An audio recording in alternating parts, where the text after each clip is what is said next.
All right, should we get started? Yeah, I think so. I think people will probably be trickling in, but we can go ahead. Yeah, Georgia, if you want to kick us off. Yeah, absolutely. Well, hello everyone, and thank you for joining Vaimo and Klevu for our webinar centered around the 2024 Digital Trends Report. We are excited to have you join us. My name is Georgia Hobbs, and I am the Partner and Event Manager for Vaimo. Before we get started, I wanted to go over a few housekeeping items. Because of the size of this webinar, you will be put on mute to eliminate any background noise. If you have questions, you can drop them in the chat box and we will answer during or after. We will also have some dedicated time at the end to answer any questions as well. Now, to introduce our speakers.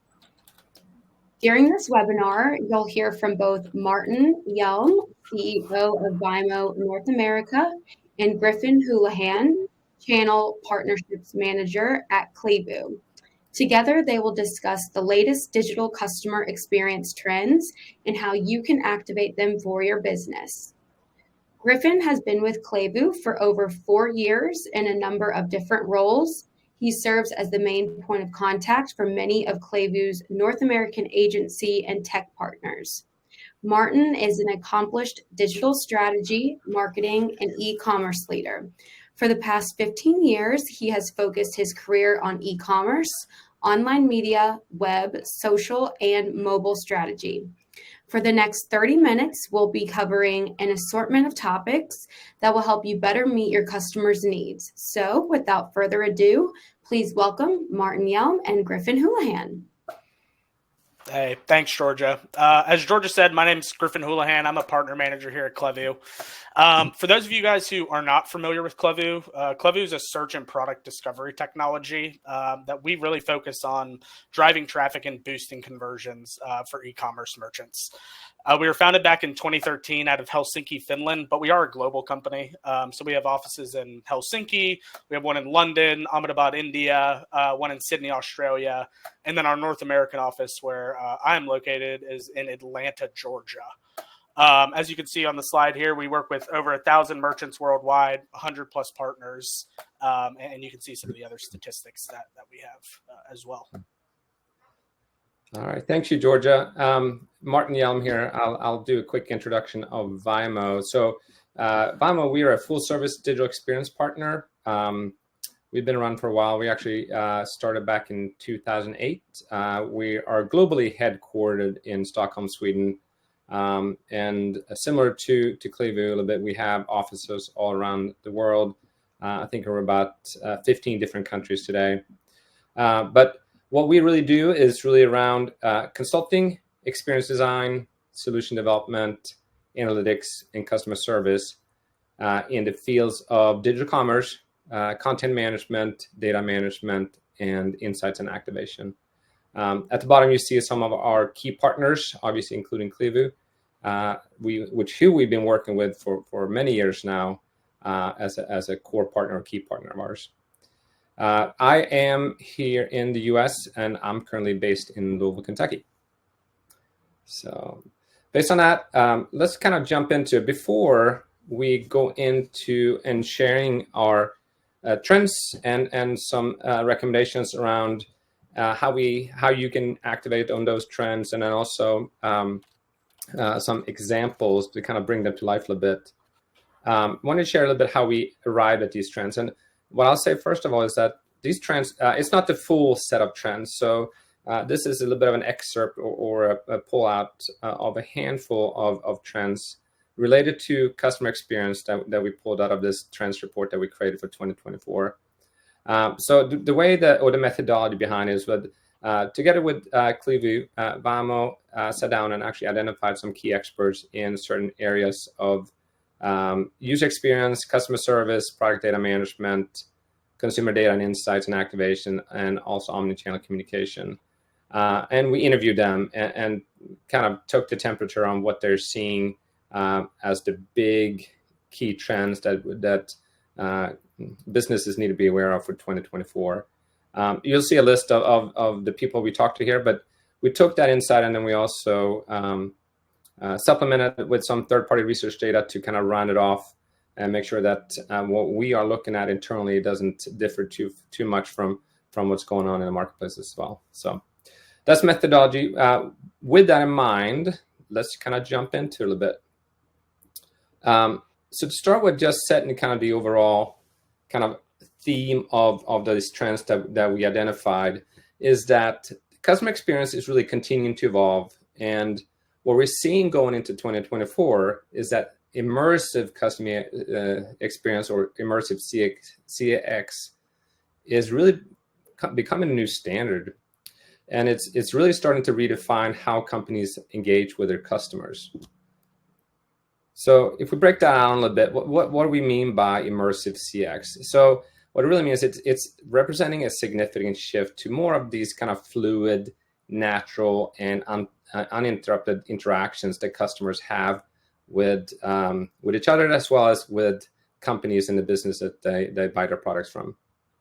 From an expectation perspective, we're also seeing that these consumers are now expecting brands to meet them where they are and under their terms, and make it as seamless and engaging as possible during those interactions. So to give a little more light to what we're talking about, what kind of comprises immersive customer experiences? It really focuses on technologies that include augmented reality, virtual reality, and AI, and kind of other immersive tools. So below you kind of see a list here, but for example, what can this mean then in reality? For example, it could be a chatbot that smoothly switches between different communication methods. It can be something simple as a AR-based virtual try-on for shopping. It can also be some VR-driven virtual tours in hospitality and things like that. And then when we kind of jump into when we put the business lens on this, right? So how are businesses looking at this coming into this year, and how has their investment in this kind of immersive CX played out so far? Well, first of all, we see that the majority, or the vast majority of business leaders seen really positive ROI from their investments in this so far.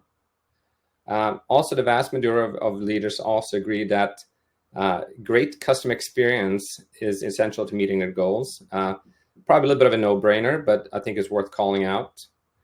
This is kind of stuff that's going to help them stay competitive, and it also will become more important for them over the next year or two. And even more than 71% of leaders in the business are also then now to start to rethink the entire customer journey. So trying to figure out how they can really rebuild to more of a fluid experience and meeting those new customer expectations that we're seeing. Yeah, to add to that, Martin, that's probably when we're talking with merchants and kind of identifying, what they're looking to accomplish in terms of, their customer journey, like you said, just having that consistent customer experience is something that comes up time and time again, right? Kind of eliminating a lot of that friction on the website, whether it be, load time of products, or, hey, when I switch between search results to category navigation, like, why do these filters look different? Things like that. Like, people are really, really paying a lot more attention to having that kind of consistent, smooth customer experience on the website, which is ultimately going to, help with that journey and make sure that people are finding what they want, as quickly as possible. Yeah, I think we're seeing something similar too. We're seeing the clients that we work with are now seeing this as a competitive differentiator for themselves, right? They're seeing, even the ones that are kind of a little bit on the forefront with it now, are seeing their competitors come up and invest more in this, and they're feeling a bit of a push of we got to continue down this path and this journey and continue to evolve our customer experience to really stay competitive as well. So. Yeah, definitely. I mean, the last thing you want is to have a bad customer experience and they, bounce from your website and head to competitors, right? Just because maybe the load time was too long, or, they weren't getting the results they're looking for. Like, that experience is so massive just in terms of, customer retention and things like that. Yep. So that was kind of the business lens on it, but what about the consumer lens on it? So similar kind of things we're seeing on the consumer side in terms of expectations from them. So vast majority of consumers really think that interactions with the company should feel more natural and conversational. So they need to be more fluid, more natural, more conversational, and easier in some ways, right? We're also seeing that the vast majority of consumers, they want to spend more time with brands and spend more money with brands that provide that seamless customer experience. So they're picking and choosing more and more who they buy from and who they engage with on an ongoing basis, based on how smooth and seamless and good that experience is, right? And it also talks about, or it touches on, like, it's not just about online, but it's all throughout, like all the different points of contact that the customers have or have with these companies, right?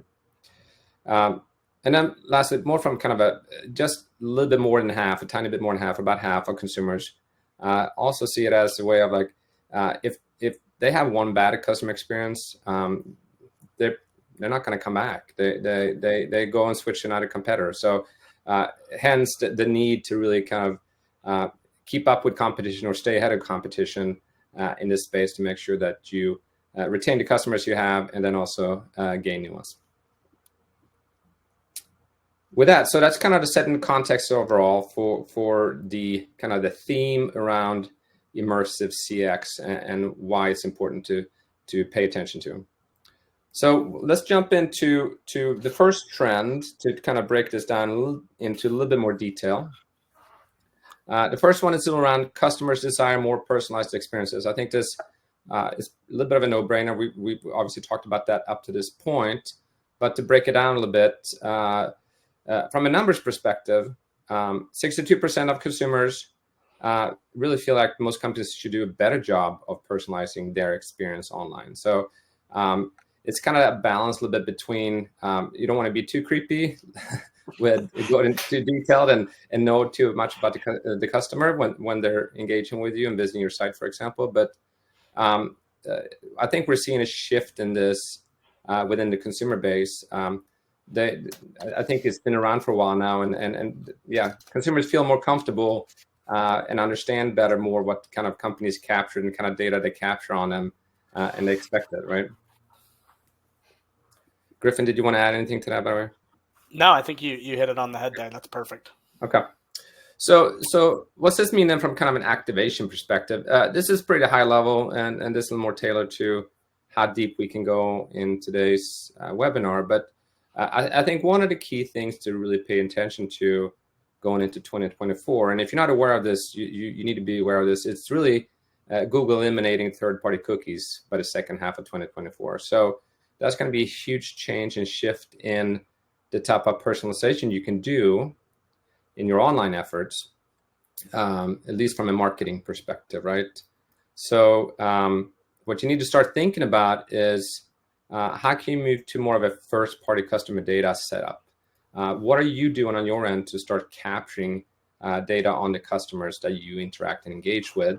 And then how can you then activate that data on your end in terms of how you use it in your different interactions? And to do this, it's not an overnight shift. This, for many companies, can be kind of a big change internally in terms of structure and culture and so forth, and as well as capabilities. But you need to start thinking about what a long-term plan for transitioning to more of a customer and data-driven organization looks like.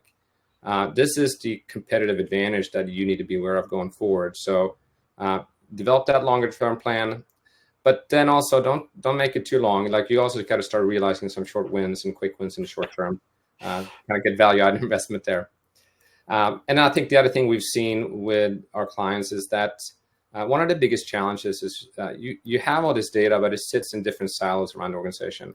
To really execute on it, you need to make sure that the data doesn't get stuck in those silos. You have to figure out how you consolidate or get access to it so you can use it across your different touch points.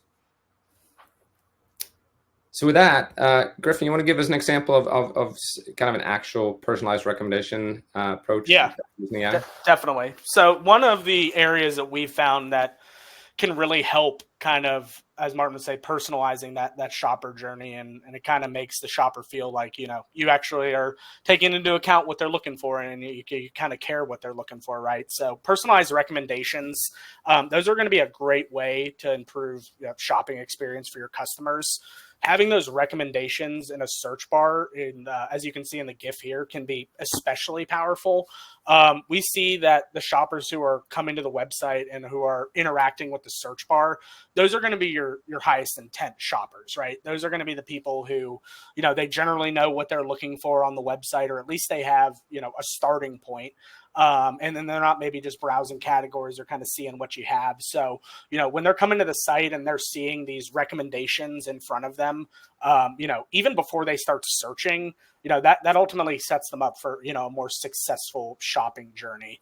And on the GIF, you'll see here on the left, you'll see how the trending products change after a search query is made and the products interacted with. So after the search query for gray bed sheets is fired, the trending products section changes to reflect that most recent search query. So again, actually taking into account, hey, this is what the shopper was looking for the last time. Obviously, they're looking for bed sheets, but they're looking for gray bed sheets. So, improving those personalized recommendations and actually helping them on their journey there. And product recommendations, they're not necessarily limited to just your search bar, right? They can live anywhere on the website that you want. We see merchants that put recommendations on their homepage. You can have them on a category collection page. We've even had merchants put them on a product page or an add to cart page. So, kind of identifying, hey, this is where, we see, the most interaction, and then identifying, maybe different strategies or different, experiences that you want those recommendations to show based off where they're hosted can really help, with that personalized experience. Maybe on a product page, you have a bathing suit top, and as a recommendation, you want to show the bathing suit bottom to kind of complete the set. Maybe you show products from a similar category, similar brand, things like that. Really just to kind of get their shopping juices, if you will. And that can really lead to, in a larger average cart size, which I know is what everybody's striving for. And then also, that's something they're going to remember. They're going to remember that shopping experience and how it was a little more personalized on this website than it was on the others. So yeah, product recommendations can be a really, really good way to quickly improve your shopper's experience on the website. All right. Let's move on to trend number 2 then. This one is around conversational experiences, and basically what it means here, conversational experiences are really empowering consumers. So from a data point, what we've seen is that 66% of consumers really prefer to spend more with a brand that enables them, allows them to be kind of fluid in their communications with them, and also remember them across different channels, right? So they want to be able to start the conversation in one channel and be able to pick it up in another, right? They expect those, the data information you capture, for example, in a chat conversation will be available to the customer service rep if you end up picking up the phone and talking to the customer service rep, right? So they don't want to have to repeat themselves and have to start over any time they move from channel to channel, depending on what their specific needs are from a support perspective, for example, right? So how do you activate this? I mentioned it. You really set it up so you can allow consumers to get existing across the channels and spaces they use the most. So focus there, like start by taking a look at the most used channels and spaces of your customers, and then figure out how you can connect the dots between those and allow data sharing and information sharing in those to make that experience as seamless as possible. I mentioned also, you need to be able to provide that ability to start an interaction in one channel and picking up and move it across back and forth a little bit as well. And I think this is really grounded and rooted in the need that you don't want to interrupt or remove the user from their primary task. So if you're engaging with your customer, for example, in the checkout process on your site, you want to try to be able to support them in that checkout process as much as possible, rather than make them pick up the phone or go to email to communicate with you, something like that. Because in that moment, they're pretty far down the funnel anyway, and you don't want to lose that opportunity to close the sale, for example. And then Griffin, you want to take us through just this example of conversational product search here that's pretty powerful as an example?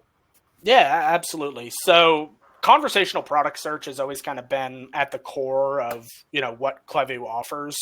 Our solution combines, machine learning, so the tracking of, searches, clicks, and purchases. And we combine that with our natural language processing, which our natural language processing allows for this exact type of conversational product search, right? You never want to punish a shopper for searching in a different way than maybe they have stuff listed in your catalog. So having a more NLP based, natural language processing based solution can really help with this conversational type of search, right? Kind of the Amazon, everybody expects kind of that Amazon experience on a website. So, whether somebody wants to go in and search for, I need a red sofa, or maybe they want to search below a specific price point, having that conversational product search and the ability to intake kind of those complex queries is very important. With this GIF you're seeing here on the left, this is actually one of our newest solutions. This is called Moi, which is actually just it's an AI-powered chat assistant, a chat solution. And essentially, it helps bring kind of that same experience that you might have when you're in store, with a shopping. Somebody that's at the store working, right? That you're able to ask them questions about the products. You're able to kind of compare, ask real questions, and receive real data back. So this tool combines, the AI that Klevu uses with OpenAI. Everybody's familiar with the ChatGPT type of solution. And like I said, it's designed just to give that more kind of personalized shopping experience, where it's not just, hey, like Martin said, you don't have to pick up the phone to ask, what are the dimensions of this? You don't have to send an email to ask if, it comes in different sizes, or maybe there's a similar product to the one you're looking at. This type of chatbot experience allows you to ask all those questions and have, a human-like interaction, while also being able to lean on the power of, an advanced AI solution. So just to highlight what's on the screen there, the chat mode, it understands human speak. You have buttons there for predicted next steps. So whether that be, hey, adding in an extra, filter, or adding in an extra, maybe just an extra attribute into there, product suggestions, the refinement. Hey, you looked for this, were you maybe meaning this? And then even adding like product links as well in there. So, having links to the actual products where, hey, I know you were looking for these products. Let's give you some options. And then actually take you to those PDP pages. And then this GIF right here is showing obviously on a desktop, but this is all optimized for mobile as well. So we can support mobile shoppers with this type of behavior. On mobile, you obviously get like the speak to text type of thing. So that's supported there as well. But yeah, just a really good way, again, to kind of help a shopper feel more heard and kind of give them that more personalized experience there. Now, Martin, I have a question for you. Is this type of behavior something that merchants are becoming more interested in? I feel for like the longest time, people kind of had that stigma about like, oh, a chat bot type of thing, that little pop out in the bottom right corner that wasn't always like the most useful technology. And, we're trying to, build on that and kind of change the stigma around that. Is this something that, you're hearing merchants talk about more? Are their customers looking for this more kind of one-on or, more personalized experience, or what are your thoughts on that? Yeah, actually, that's a good question. The short answer is yes, we see more interest. And I think on one side of it, these chatbot experiences here, I think they've evolved a lot. I think early on they were a little clunky. They weren't super helpful. But I think they've evolved a lot and become a lot more sophisticated. And obviously, the AI component that you can add into it now is making a huge difference. And I would say it's kind of becoming the norm.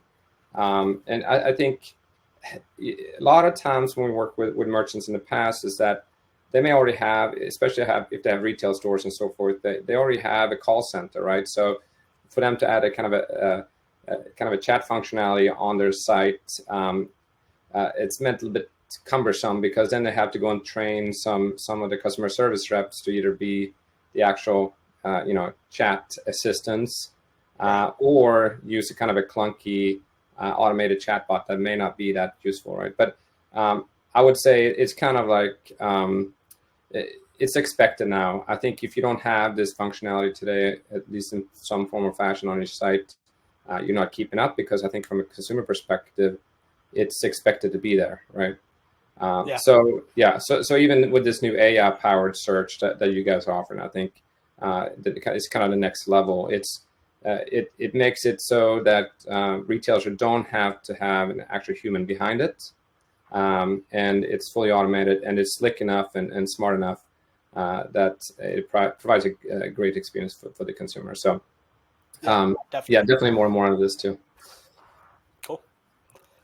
And I think this next slide just is the same. It just shows kind of the experience that you can expect on mobile instead. So you'll see it's the same exact type of experience. Chat on mobile is obviously native there. Voice to text, like I mentioned before.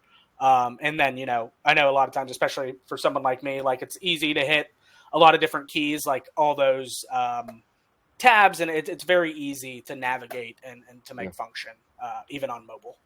Yeah, and I didn't see the Griffin, but even the desktop version, does it have the voice to text as well, or? It does. It kind of actually, I think with voice to chat on desktop, it has more to do with what browser you're using. Like I believe it's just more based off of, like I know like Google Chrome, they support voice, like speak to text. So it has more to do with that based off of like a Klevu limitation for Moi. But yeah, it's more based off of, the browser you're using, but it does. Yeah. All right. Well, good. The next trend, and this is actually the last one we have on here, we decided to limit to 3 because I think we also be mindful of time. But the last one, I think, I don't think we could do a 2024 trends report without focusing specific on AI, right? So I guess in some ways we're saving the best for last year. But what we're really seeing here is that generative AI has become so kind of evolved at this point in time. I think if you're in industry, you've probably heard plenty of conversations around this, that we're kind of past the inflection point, right, of AI being sophisticated enough, and it's kind of the big thing going forward. But from an experience perspective, they're really becoming more evolved and seamless. And the metric here is really more specific to sales and customer service professionals, but a large majority have definitely seen that AI has had a really kind of positive impact on their performance and work. So, and then you talked a little bit about just now an example of using AI from a chat perspective or search perspective, right? So it's there today. Then the question a little bit how you look to activate this. I think some organizations think that they have to go out and build their own stuff, like build their own AI. That's not needed today. As we saw with Griffin's example previously, majority or many of the top third-party solutions or integrations that you can get today offer AI capabilities. So they've kind of gone out there and built it for you.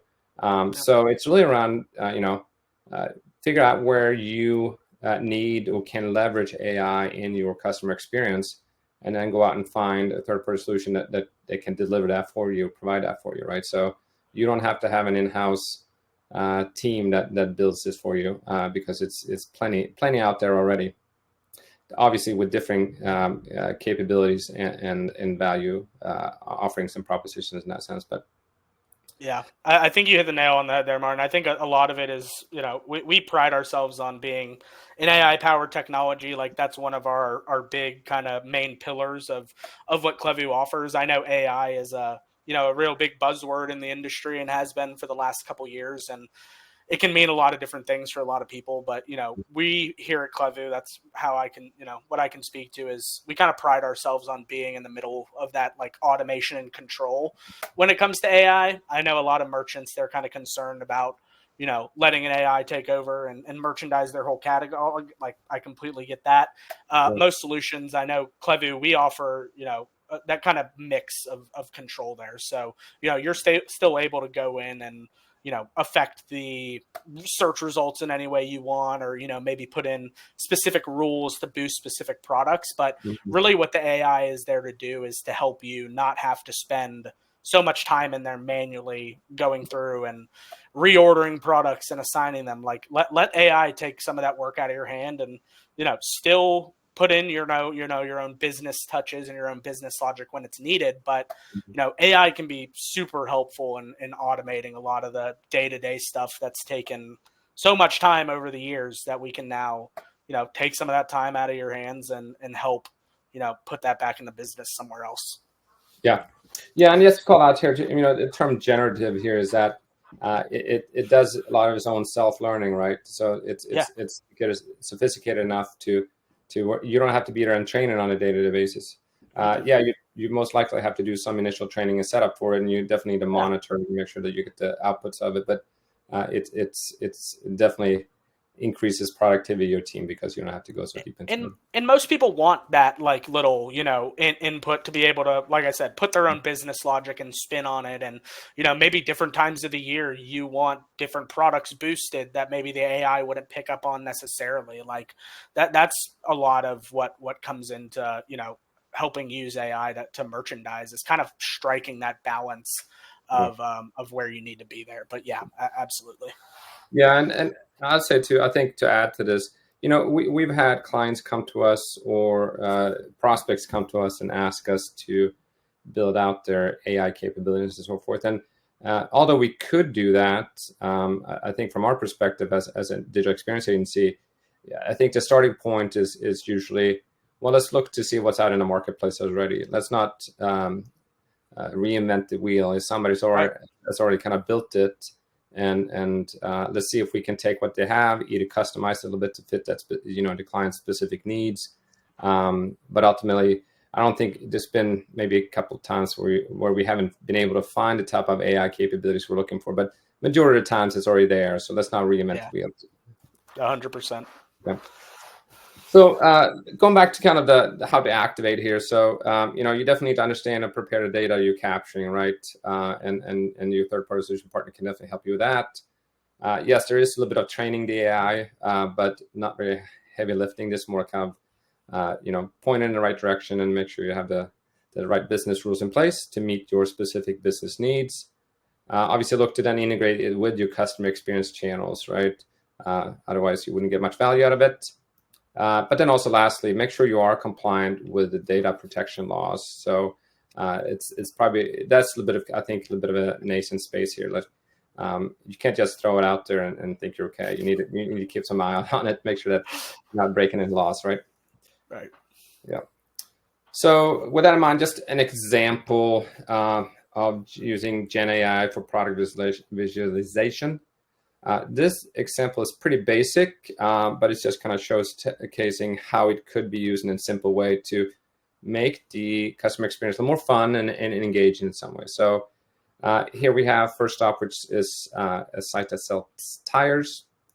So if you're interested in buying a tire on this site, what you can do is then pick your tire. So you start by picking the type of tire you have. And then if you want to kind of see what that looks like on your specific vehicle, you can then pick it. So in this example, they picked the tire, they picked Hummer.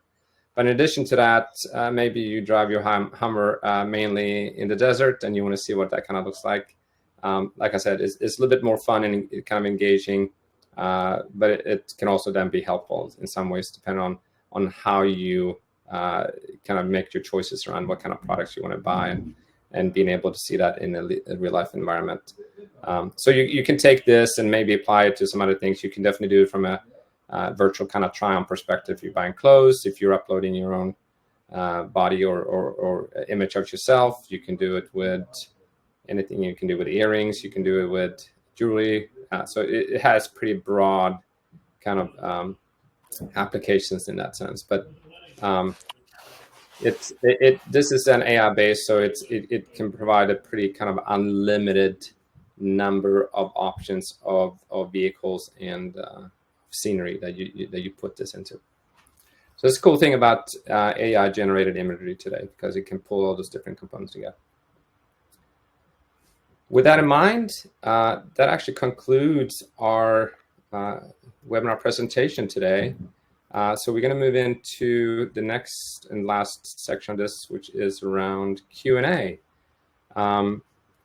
as Georgia and Griffin mentioned earlier, if you do have specific questions, please drop them in the chat box and we'll do our best to actually answer them. And Georgia, did we get any questions from earlier throughout the session? Let's see. I do have one. Okay. Are there specific industries where personalized recommendations may be more effective? That's a good question. I would say, personalized recommendations can be useful for any merchant, right? It's more based off of kind of the way that you host them, really, I would say. That there's more, areas potentially in the automotive space or the pet industry. You're not changing your car or your pet every day, so being able to kind of build more of a consistent customer profile and have that kind of long-standing data to go off of, that can be valuable. But I think product recommendations are the way of the future, honestly. Like personalized product recommendations, it's very rare that you go on a site where you don't see at least some sort of, recommendations carousel somewhere on the website.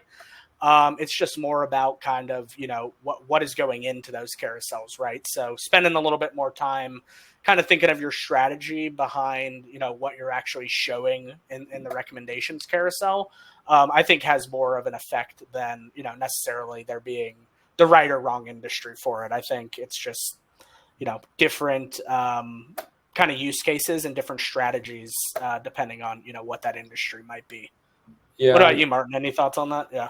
Yeah, I think personalization to me can be a lot about, or it's oftentimes a lot about product discovery, right?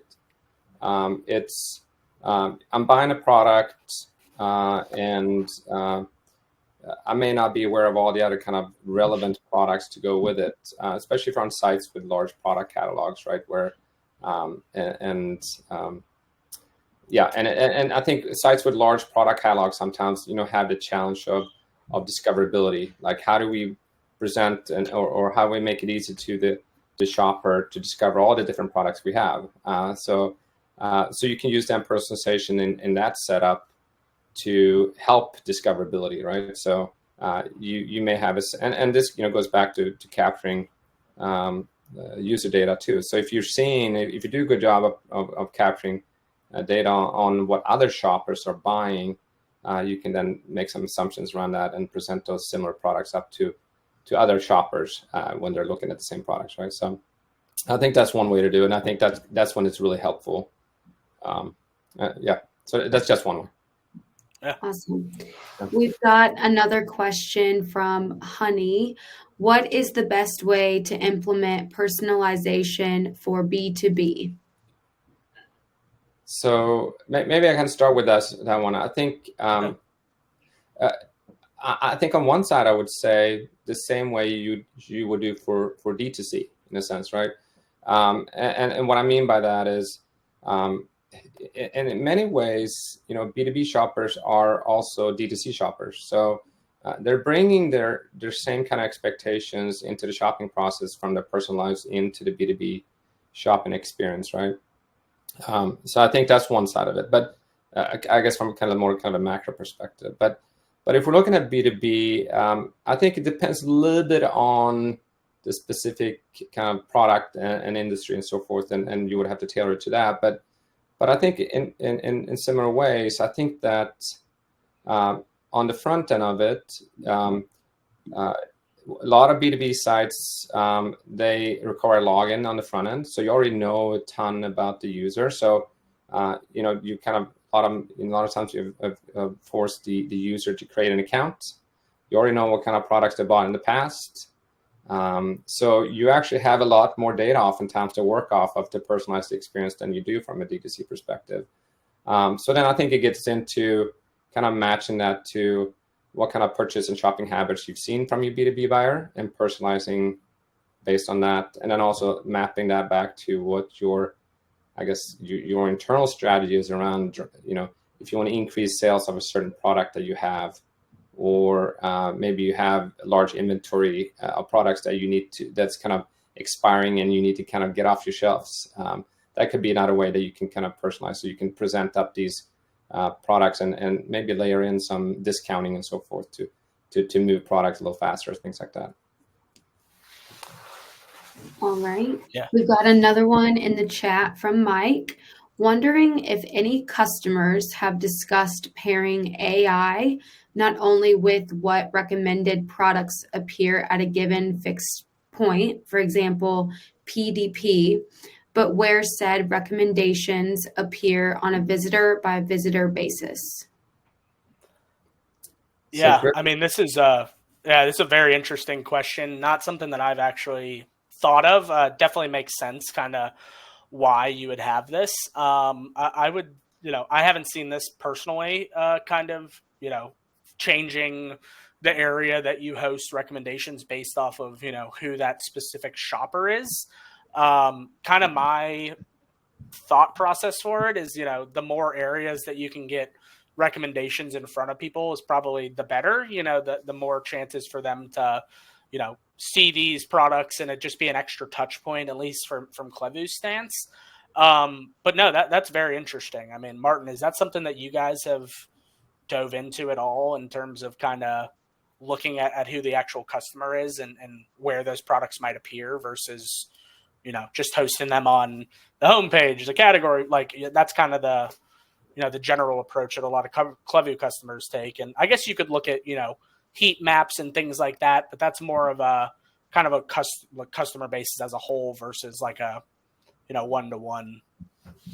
Yeah, and I think what I hear in the question a little bit is too. So you have these tools today that do kind of multivariate testing, right? So you can on your site serve up different experience for different users, or partial users, and then run tests around different elements on the page and where kind of those elements. This to me sounds like it's a little more of a sophisticated way to test kind of or do multivariate testing in a sense, right? By leveraging AI in the background to automate a lot of that for you. We have done some basic stuff around this, but probably not to kind of the matrix level that's asked here. But I think it's really interesting. I think from a capabilities perspective, I think that the technology is there to do it today. But I can't remember off the top of my head somebody who's really gone full blown with this, because it could get a little complicated, right? But if you have the right AI in the background running it for you, it simplifies a lot. So I think I'm pretty sure the technology and capabilities are out there today, but I can't tell you a good example of somebody who's gone that far with it yet. Yeah, it's a great idea. I mean, it makes sense why you would desire that experience, right? Like just making it that much more personalized and say, hey, they spend more time on a category page than they do any other page. Like, let's show them X recommendation. Like it definitely makes sense, but I agree with you, Martin. No one I haven't seen that sort of functionality yet, but yeah, maybe that's next. All right, we've got another one from Matt. Do you recommend having a latest products carousel appear on category pages? If so, do you suggest at the top or bottom of the page? Yeah, I can take this one to start, Martin. Sure. I think in terms of latest products, at least at Klevu, kind of what we see, yeah, I mean, having that appear on the category page can be great, especially for repeat buyers that, maybe they're coming to your, say you sell clothes and that, their most popular category is dresses, right? Having those new arrivals for your most popular category pages or, your latest products, as you said.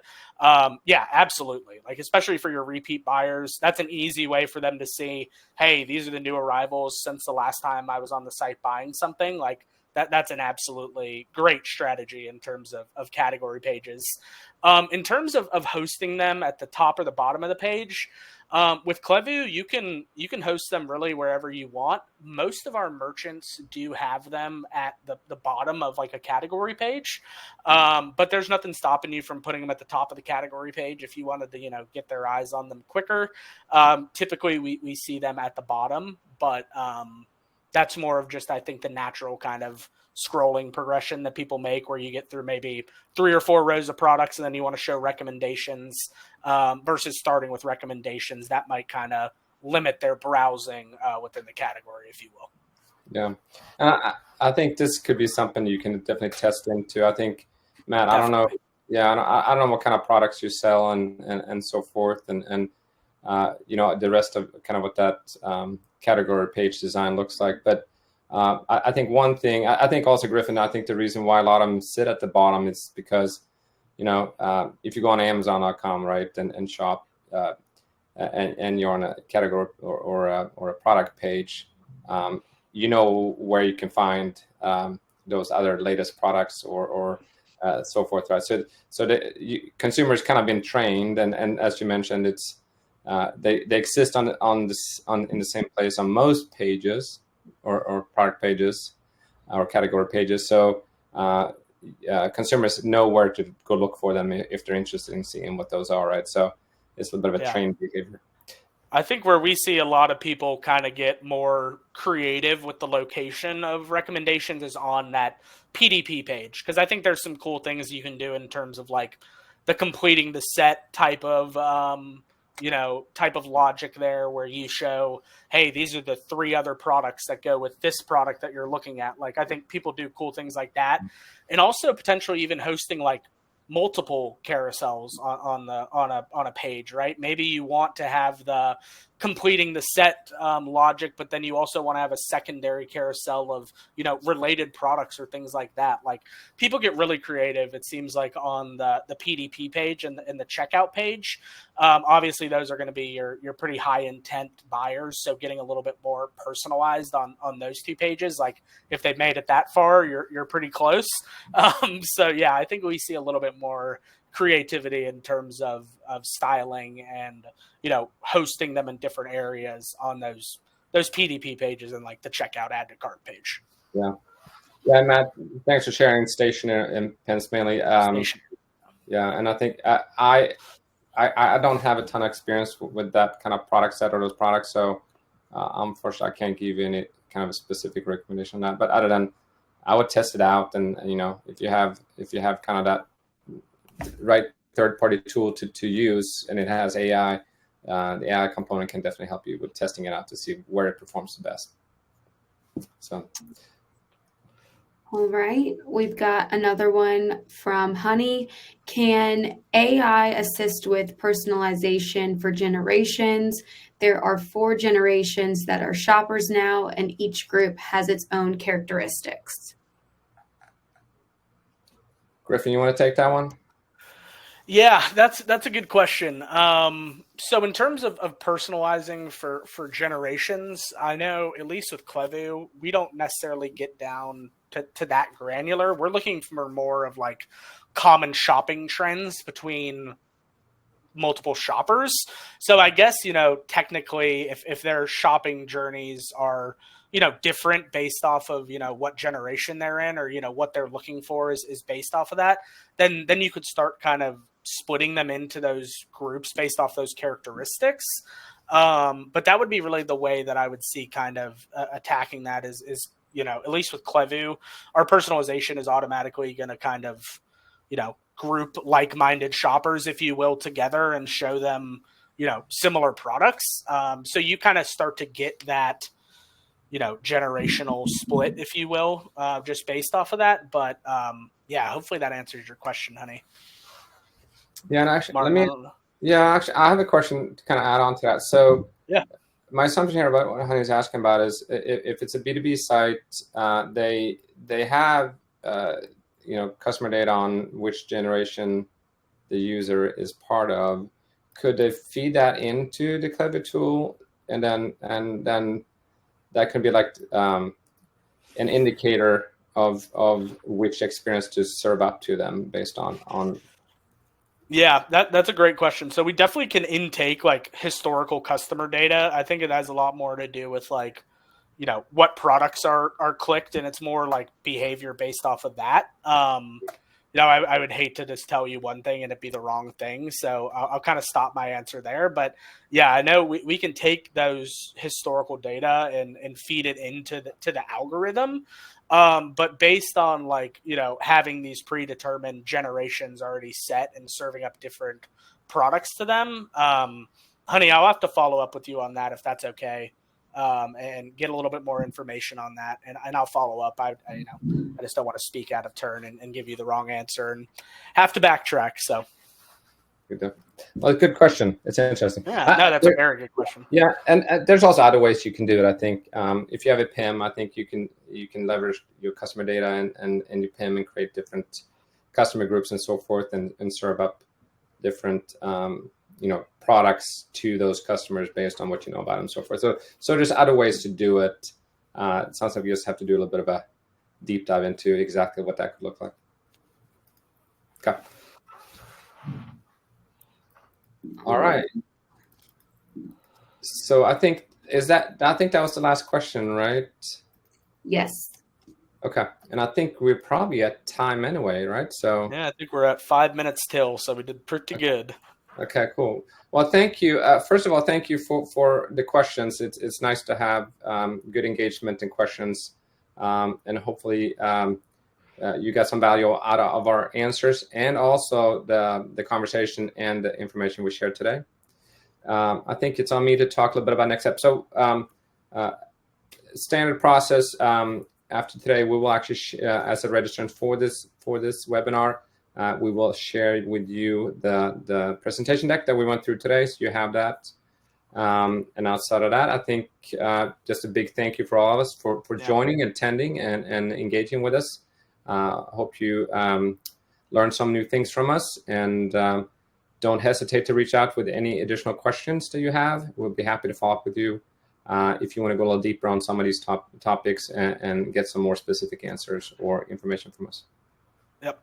And I believe on the very last slide, Martin, is our contact information if they need it. So if there are any specific questions that come up, feel free to, shoot me an email, shoot Martin an email if anything comes up. But yeah, really appreciate the time.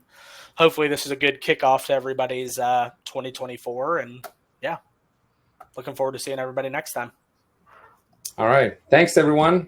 And Thanks. Have a good rest of your day. Bye, everybody. Bye.